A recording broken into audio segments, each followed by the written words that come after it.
मेरे प्यारे बच्चों, मैं आप लोग को इस प्रश्नावली 10.4 के प्रश्न संख्या जो है पिछले वीडियो में 1, 2, 3, 4, 5, 6 तक बता दिए हैं। अब आप लोग के सामने प्रश्न संख्या जो है 7 और 8 लेकर आए हैं। आप सभी लोग जो है ध्यान से देखें। जो बच्चे मेरे चैनल को सब्सक्राइब नहीं किए होंगे तो मेरे ध्यान दीजिएगा इस बात पर कि जो भी बच्चों मेरे चैनल को सब्सक्राइब नहीं किए हो तो मेरे चैनल को सब्सक्राइब कर दीजिएगा। ध्यान दीजिए इस बात पर। तो चलिए हम इस सवाल को देखते हैं। सवाल क्या कह रहा है, ध्यान दीजिएगा। सवाल में कह रहा है, मान लीजिए सदिश vector A, vector B, vector C क्रमशः मतलब कि वेक्टर ए का मान दिया है, वेक्टर बी का मान दिया है, वेक्टर सी का मान दिया है, यह सब दिया हुआ है। तो कहा गया है कि दर्शाइए कि इतना बराबर इतना, इसमें दर्शाना है। तो विद्यार्थी लोग सबसे पहले आप शुरुआत कीजिएगा LHS से। इसमें लिखा है कि vector A cross vector B plus vector C. तो करेंगे क्या कि पहले वेक्टर ए के मान लिखिए। तो आई कैप पहले, जे कैप और उसके बाद के कैप। तब वेक्टर ए का मान बोलिए क्या है। तब वेक्टर ए का मान है A1 है ना जी, A2, A3। आप गुणे तो गुणा। उसके बाद vector B plus vector C क्या है, दोनों के जोड़ के बताइए। बी और सी को जोड़ के बताइए। तो बी और सी को जोड़ के तो होगा B1 plus C1, B2 plus C2, B3 plus C3। अब इसको हल करना होगा। हल करने के लिए तरीका बता दिए हैं। अब देखिए इसको जो है LHS से हम हल किए हैं, समझ गए ना। इसको हल करने का तरीका बताया है, समझ रहे हैं आप लोग ना। अब आप इसको हल कर लीजिएगा। इसके बाद देखिए इसका RHS क्या है। तो इसका RHS है कि A गुणे B। तो पहले आपको जो है A गुणे B निकाल लीजिए। बात समझ गए ना। ऐसे RHS में है A गुणे B प्लस A गुणे C। तो पहले आप जो है A गुणे B निकाल लीजिए। तो A गुणे जब B निकालिएगा तो A गुणे B निकालने के लिए I cap, J cap, K cap, A1, A2, A3, B1, B2, B3। यहां से निकलेगा A गुणे B। इसके बाद क्या कीजिएगा कि फिर A गुणे C निकाल लीजिएगा। वेक्टर A गुणे वेक्टर C निकाल लीजिएगा। तो I cap, J cap, K cap, A1, A2, A3, C1, C2, C3। अब कीजिएगा कि पहले इसको हल कर लीजिएगा, फिर इसको भी हल कर दीजिएगा और दोनों को जोड़ दीजिएगा। तो समझ गए आप लोग क्या करना है। तो इसको पहले आपको हल कर लेना है, इसके बाद इसको भी हल करना है, इसको भी हल करना है। उसके बाद क्या करना होगा, जोड़ देना होगा। ये दोनों को जोड़ दीजिएगा। अगर यह आ जाएगा तो इसका मतलब LHS बराबर RHS हो जाएगा। तो बोलिए कोई दिक्कत है किसी को? कर लीजिएगा ना, कर लीजिए। अब हम चलते हैं अगले क्वेश्चन। क्वेश्चन नंबर देखिए क्या है। तो क्वेश्चन नंबर देखिए लिखा हुआ है 8। इसमें लिखा है कि यदि वेक्टर A बराबर 0 वेक्टर अथवा वेक्टर B बराबर 0 वेक्टर, वेक्टर A भी क्या है कि 0 है अथवा वेक्टर B भी क्या है कि 0 है, तो वेक्टर A गुणे वेक्टर B बराबर 0 वेक्टर होता है। ये जो है बताना है कि इतना बराबर 0 वेक्टर होता है। क्या विलोम सत्य है? उदाहरण सहित अपने उत्तर को पुष्टि कीजिए। तो देखिए ये विलोम सत्य भी हो सकता है, यह विलोम असत्य भी हो सकता है। दिखाते हैं, देखिए कैसे। एक देखिए क्या किए कि एक हम ले लेते हैं, देखिए माना कि वेक्टर ए, एक हम वेक्टर देखिए ए ले लेते हैं, देखिए ध्यान से 2i कैट 3j कैट और 4k कैट, एक वेक्टर ए ले लिया। दूसरा वेक्टर हम बी ले लिए 4i कैट 6j कैट और 8k कैट। समझ गए ना? एक वेक्टर ए ले लिए, एक वेक्टर बी ले लिए। अब इसको देखिए ए, देखिए ध्यान से कि ये जीरो वेक्टर नहीं है, ये भी जीरो वेक्टर नहीं है। ध्यान दीजिएगा कि वेक्टर ए जो है वो जीरो वेक्टर नहीं है, जीरो नहीं ना है। अब वेक्टर बी भी जो है वो भी जीरो वेक्टर नहीं है, मतलब ए भी जीरो वेक्टर नहीं है, बी भी जीरो वेक्टर नहीं है। अब देखिए साबित करते हैं कि ये क्या जीरो आ जा रहा है क्या? अगर यह जीरो आ जाएगा तो ये विलोम क्या होगा? सत्य नहीं असत्य हो जाएगा। समझ गए ना? क्योंकि इस क्वेश्चन में कहा गया है कि अगर इतना बराबर जीरो हो, इतना बराबर जीरो हो तो क्या इसका गुणनफल जीरो होगा? क्या विलोम सत्य है? तो यही आपको साबित करना है कि सत्य है कि असत्य है। समझ गए ना? देखते हैं। तो वेक्टर ए गुणे वेक्टर बी हम निकाल रहे हैं, आई कैट जे कैट के कैट। हम देखिए ए में क्या है कि 2 3 4 लिए हैं, 2 3 4। आप बी में लिए हैं देखिए 4 6 और 8 लिए हैं। अब इसको देखिए हल करना है विद्यार्थियों। हल करने हैं सबसे पहले आई कैट, आई को लीजिएगा, खत्म खत्म, इसमें इसमें इसमें इसमें, तो 8 में 3 से 24, 6 में 4 से 24। फिर जे को लीजिए बच्चे, जब जे को लीजिएगा तो खत्म खत्म, 8 में 2 से, 4 में 4 से 16 माइनस 16। जब के को लीजिएगा तो देखिए क्या होगा, के को खत्म खत्म, इसको इससे इसको इससे 12 माइनस 12। फिर देखिए ए भी कैंसिल हो गया, ए भी कैंसिल हो गया, ए भी कैंसिल हो गया। मतलब क्या हो गया? 0 आई कैट, 0 जे कैट, 0 के कैट, मतलब 0 वेक्टर आ गया। तो क्या बताइए ये विलोम सत्य है? तो ये विलोम सत्य नहीं है। तो आप उसका उत्तर लिखिएगा ए विलोम सत्य नहीं है। समझ गए? तो इस प्रकार से हम क्वेश्चन नंबर 8 को दर्शाए हैं। एक बार फिर से समझ लीजिए। यदि वेक्टर ए जो है जीरो वेक्टर है, वेक्टर बी भी जीरो वेक्टर है, तो तब ए गुणे बी जीरो होता है। सवाल हो रहा है कि तब ए गुणे बी जीरो होता है। समझ गए? क्या विलोम सत्य है?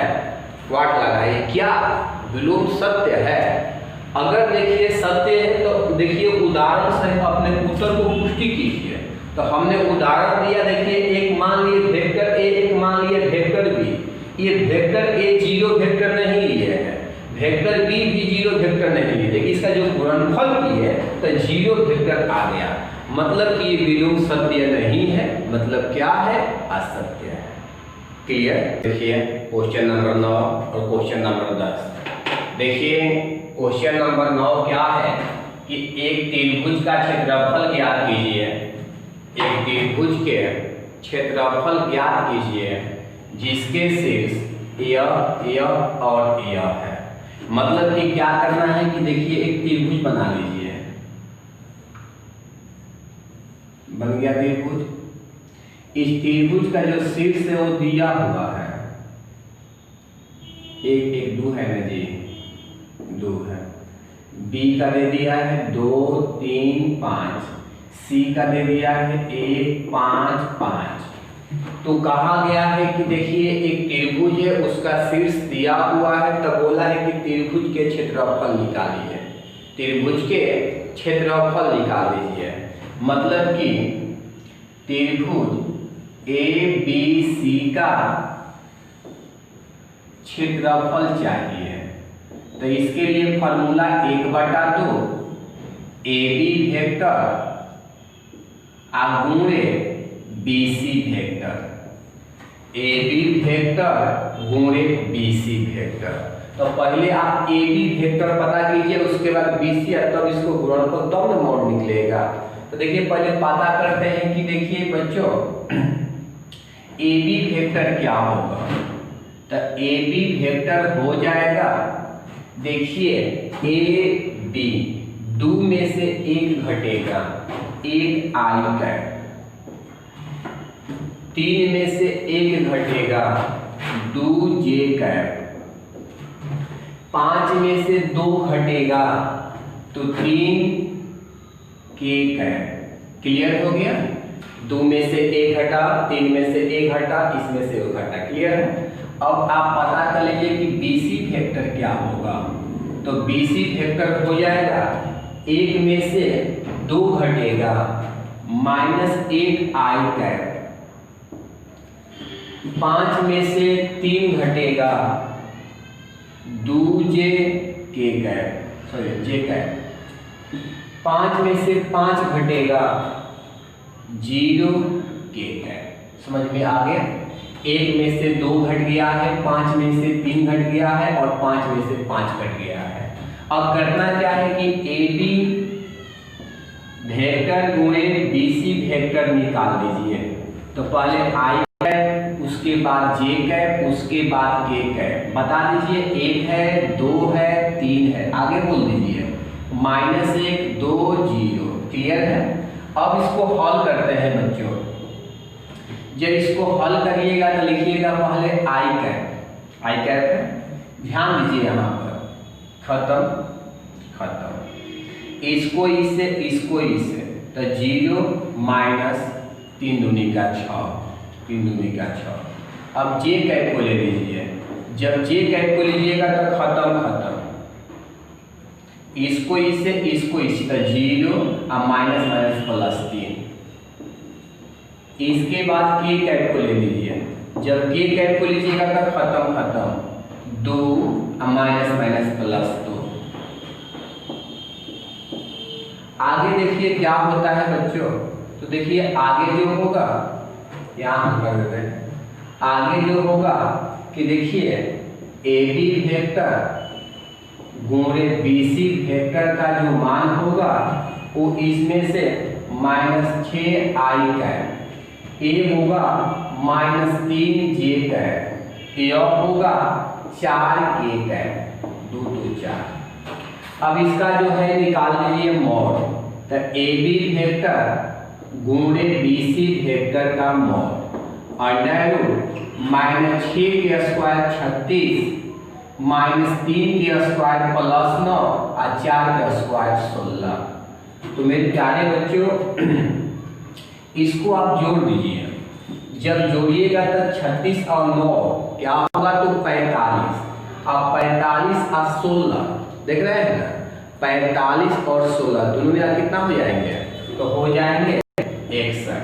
तो √61। बोले कोई दिक्कत है? तो √61 आ गया इसका वैल्यू, समझ रहे हैं ना। अब जो है फॉर्मूला को बैठा देते हैं। फॉर्मूला होता है कि त्रिभुज ABC का क्षेत्रफल 1/2, इसका मान कितना निकल गया है, √61। तो इसका आंसर √61/2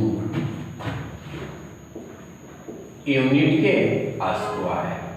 यूनिट के स्क्वायर इसलिए लिखे क्योंकि क्षेत्रफल है।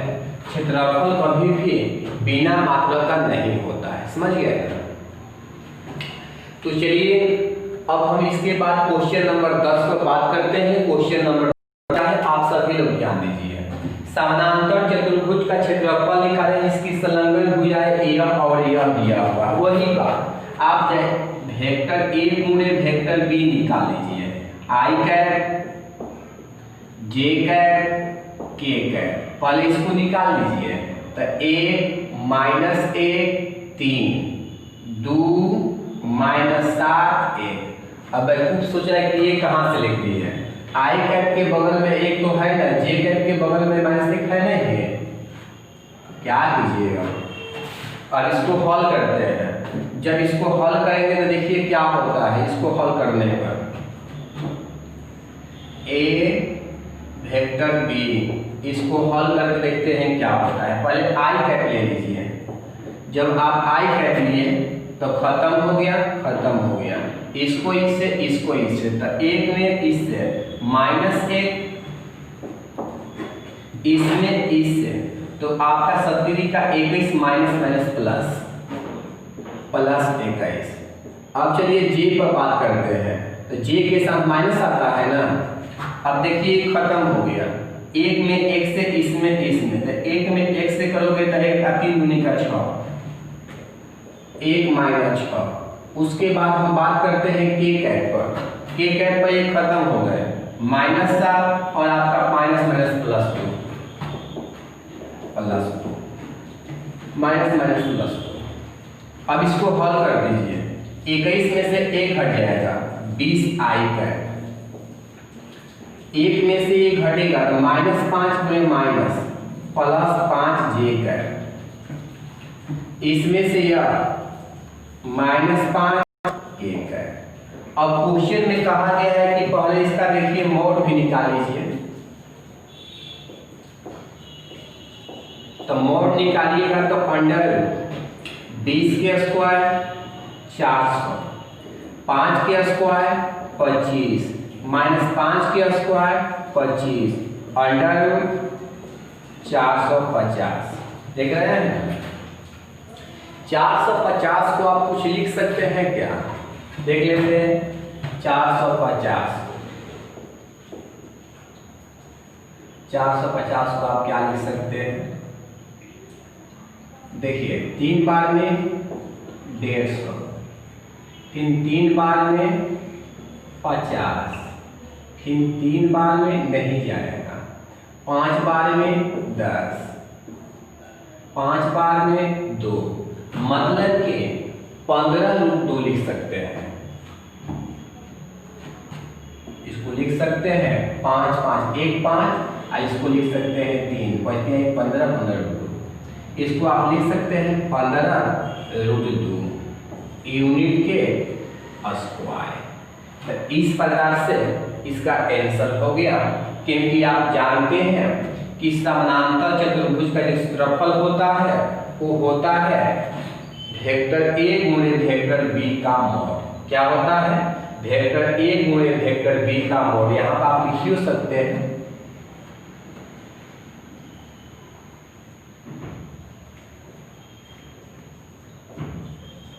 चतुर्भुज का क्षेत्रफल बराबर, चतुर्भुज का क्षेत्रफल बराबर क्या होता है? तो चतुर्भुज का क्षेत्रफल बराबर होता है ए गुणे बी का मोड। ए गुणे बी का मोड आपने निकाला, कितना आ गया था? √450, मतलब 15√2, मतलब यूनिट के स्क्वायर। तो बताइए किसी विद्यार्थी को इस क्वेश्चन में अगर दिक्कत हो तो बोलिए। फॉर्मूला बताया है कि चतुर्भुज का क्षेत्रफल का और त्रिभुज के क्षेत्रफल का। त्रिभुज के क्षेत्रफल में 1/2 और चतुर्भुज के क्षेत्रफल में 1/2 नहीं होता है, मतलब ए गुणे बी का मोड होता है। क्लियर हो गया?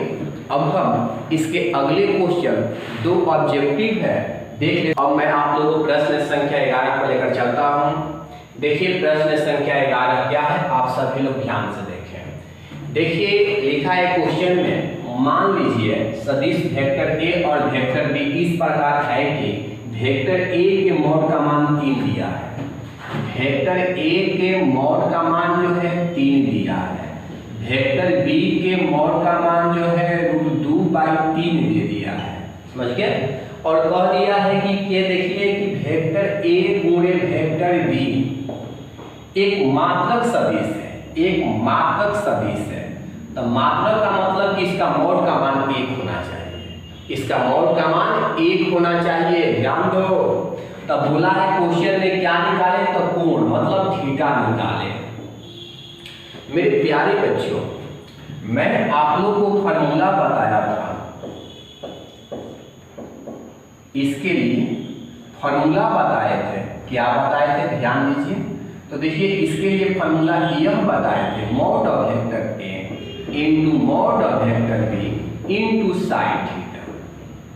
इसका मान 1 है, इसका मान 3 है, इसका मान √2/3 है, आई इनटू साइन थीटा। 3 खत्म हो गए।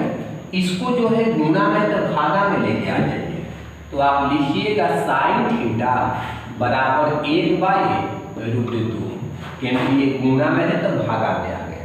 अब यहाँ से इस साइन को इधर लाइए, तो थीटा बराबर साइन इनवर्स 1/√2। मेरे प्यारे बच्चों, ये कितना का वैल्यू होता है, तो ये जो होता है साइन 45 मतलब π/4 का होता है। साइन π/4 का मान 1/√2। साइन इनवर्स से साइन को हटा दीजिए, इसीलिए थीटा बराबर π/4। आंसर कौन सा है, तो आंसर बी हो गया, बी आंसर π/4। अब देखिए बच्चों, इसको चलिए π/4। अब आपको हम बात करते हैं कि क्वेश्चन नंबर 12। क्वेश्चन नंबर देखिए 12 में कि एक आयत के जो शीर्षों है वो ABC, देखिए ABCD है, जिसके स्थिति सदिश क्रमशः यह है। तो देखिए स्थिति सदिश है तो मतलब मूल बिंदु से होगा, तो उस सभी को बिंदु में बदल दीजिए, उस सभी को बिंदु में लिखिए। जब इसको बिंदु में लिखिएगा तो इसको हम बिंदु में लिख दिए, फिर इसको भी बिंदु में लिख दिए, फिर इसको भी बिंदु में, फिर इसको भी बिंदु में लिख दिए। अब क्षेत्रफल निकालने के लिए लगातार आपको 2 भुजा चाहिए सदिश रूप में। क्या चाहिए, लगातार 2 भुजा चाहिए सदिश रूप में। तो मैं क्या यहाँ से AB वेक्टर निकाल लेता हूँ और यहाँ से BC वेक्टर निकाल लेता हूँ, निकाल लेना। तो देखिए यहाँ से AB वेक्टर और BC वेक्टर निकाल लीजिए, क्या होगा। तो जब AB वेक्टर निकालिएगा और उसके बाद BC वेक्टर निकालिएगा, तो कहो कि सर AB वेक्टर नहीं निकाल सकते हैं, सर DC वेक्टर नहीं निकाल सकते, एकदम निकाल सकते हैं। आप कहीं से लगातार 2 भुजा को निकाल सकते हैं, समझ गए। अब चलिए कि जब हम इसको हल किए, जब AB वेक्टर निकालना शुरू किए, तो 1 में से -1 घटेगा। तो देखिए 1 में से -1 घट रहा है, 1 में से -1 घट रहा है, तो माइनस माइनस प्लस मतलब कि 2i। उसके बाद 1/2 में से 1/2 घट रहा है, तो 0j। 4 में से 4 घट रहा है, तो 0k। मतलब इतना हुआ। BC वेक्टर निकाल दीजिए। जब BC निकालिएगा तो देखिए 1 में से 1 घटेगा 0i, -1/2 में से -1/2 घटेगा, -1/2 में से -1/2, तो क्या हुआ, तो 2 लघुत्तम -1 -2/2 कटा के कितना -1, तो -1j। इसके बाद है 4 में से 4 घटेगा 0k। अब इसका जो है मोड निकालिए, तो AB वेक्टर गुणे BC वेक्टर निकालिए, मतलब गुणा निकलता है ना, उसका मोड निकल जाएगा, क्षेत्रफल हो जाएगा। तो निकाल दीजिए i j k 2 0 0 0 -1 0। इसका जो है हल करके निकालते हैं, क्या आता है, i को लिए खत्म 0 -0 मतलब कि 0, j को लिए खत्म 0 -0 0 × j। जब k को लिए तो खत्म, इसको इससे, तो -1 में 2 से -2, और 0 में 0 से तो -2, मतलब इसका मान कितना निकल गया, तो इसका मान निकल गया -2 1 है। आपको निकालना है क्षेत्रफल, इसका मान नहीं निकालना है आपको क्षेत्रफल। तो देखिए आयत एक चतुर्भुज होता है, तो जैसे आप चतुर्भुज वाला नियम अपनाए हैं उसी प्रकार से इसमें भी नियम अपना दीजिए। तो लिखिएगा क्षेत्रफल बराबर AB वेक्टर गुणे BC वेक्टर का मॉड, इसको लिखिएगा तब अंडर -2 के स्क्वायर हो गया 4, मतलब कि 2, क्योंकि जब इसको लिखे तो -2 के स्क्वायर हो गया 4 और 4 मतलब कि 2। तो कौन सा आंसर हुआ विद्यार्थियों, तो आंसर जो है C हो गया, इसका आंसर जो है C हो गया, आंसर C। तो इस प्रकार से ये प्रश्नावली जो है समाप्त हो गया। तो आप सभी विद्यार्थी लोग ध्यान दीजिए इस क्वेश्चन को कैसे सॉल्व किया गया है। तो देखिए इस क्वेश्चन में कहा गया है कि वेक्टर A का मॉड का मान 3 है, वेक्टर B के मॉड का मान यह है, A गुणे B एक मात्रक सदिश है, तो A और B के बीच के कोण मतलब थीटा निकालना है। फॉर्मूला याद होगा, इसका मान 1 है, फिर इसको रख दिए, घटा दिए, यहाँ से sin थीटा बराबर 1/2, इसको इधर ला दिए, यह हो गया कितना का मान होता है, तो 45/4 आंसर। अब इसमें कहा है कि देखिए एक आयत है, उसका 4 शीर्ष दिया हुआ है, चारों शीर्ष को हम दिखा दिए हैं। वो कहाँ से लिखे हैं, तो देखिए यहाँ पर -1 है, 1/2 है, 4 है, इसके बाद 1 है, फिर 1/2 है, 4 है, 1 है, -1/2 है, 4 है, क्योंकि मैं खुद सोचता हूँ कहाँ से लिख दिए हैं। अरे वेक्टर में लिखा है उसको हम क्या किए, स्केलर में बदल दिए हैं, मतलब कार्तीय में लिख दिए हैं। अब वहाँ से हम AB वेक्टर लिख दिए, तो AB वेक्टर को निकालने के लिए इसमें से इसको घटा देंगे, इसमें से इसको घटा देंगे। अब ऐसा कर दिए, इसके बाद हम गुणा कर दिए, आ गया। तो आंसर जो है इस प्रकार से जो है आपका C आया है, और इसमें है, इसमें जो है B आया है। तो इसी के साथ ये प्रश्नावली जो है समाप्त हो गया बच्चों। अब मैं आपको इसके बीट प्रश्नावली से परिचय कराते हैं, आप सभी लोग तैयार रहिए, ठीक है।